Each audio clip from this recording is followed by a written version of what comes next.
minutes to go. Ayan. At malapit na mag-New Year ng bagong taon. Ayan. At patuloy pa rin ang ating misa sa TV na pinapanood natin. Ayan. At ito si Honey.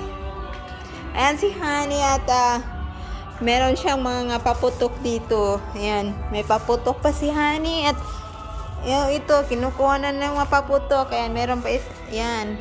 So, ito yung handa namin.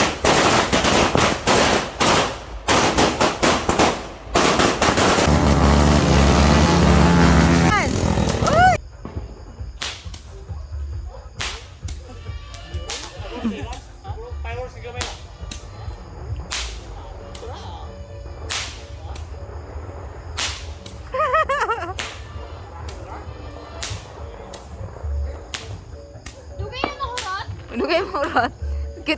Kit pala bang kaya?